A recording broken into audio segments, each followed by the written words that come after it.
పార్టీకి వెళ్తున్నాను. ఏం మీకన్నీ చెప్పాలా అని కావ్య అంటూ ఉంటుంది. కావ్యది పార్టీ కల్చర్ నచ్చదేమో కావ్యకి అని రాహుల్ అంటూ ఉంటాడు. ఇక కావ్య పార్టీకి వెళ్తుందని తెలిసి రుద్రాని అయితే షాక్ అవుతూ ఉంటుంది. ఏంటి కావ్య పార్టీకా అని అయితే షాక్ అయ్యి అలా చూస్తూ ఉంటుంది. ఇక కావ్య అయితే రాహుల్తో అలా అనేసరికి నాకు పార్టీ కల్చర్ నచ్చదని ఎవరు చెప్పారండి మీకు?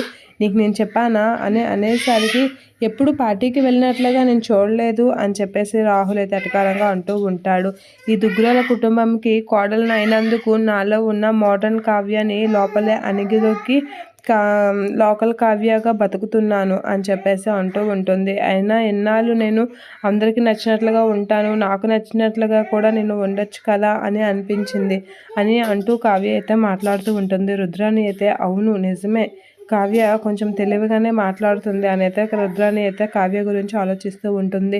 నేను ఎంతకని ఈ ఇంటి గురించి కష్టపడి శ్రమించి నానా విధాలుగా ఇదవుతున్నాను, కానీ నా గురించి నేను ఎప్పుడు ఆలోచించుకోవాలి, నా గురించి కూడా నేను ఆలోచించాలి కదా, నా సంతోషం కూడా నేను చూసుకోవాలి కదా, అందుకే ఇప్పుడు ఇలా పార్టీకి వెళ్ళాలనే నిర్ణయం తీసుకున్నాను అని అంటూ ఉంటుంది. రుద్రాని అయితే షాక్ అవుతూ ఉంటుంది.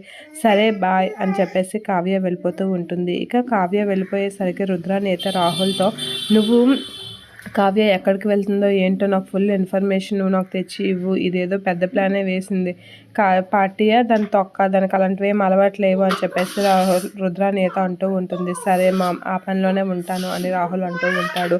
ఇక కావ్య అయితే రాజుతో సహా పార్టీకి వెళ్తూ ఉంటుంది. ఇక రాజు అయితే చాలా హ్యాపీగా నవ్వుతూ ఉంటాడు. కావ్య కూడా నవ్వుకుంటూ రాజుతో కారులో వెళ్తుంది.